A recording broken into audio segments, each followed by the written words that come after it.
রান্না করছি দেখো, আসো। এখানে আছে লাল শাক দিয়ে চিংড়ি মাছ দিয়ে ভাজা, এখানে মাছ ভেজে রেখেছি। এখন রান্না করব লাউ শাক দিয়ে মাছ দিয়ে। তো চলো ব্লক করে মানে বানাতে পারি।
এখানে দেখো লাউ শাক রান্না করছি।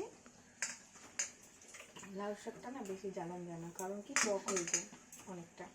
তো জল উতরানোর পরে আর পরে মাছটা দিতে হয়, কারণ কি মাছটা ভেঙে যায়, ভাঙবে না, সুন্দর হবে।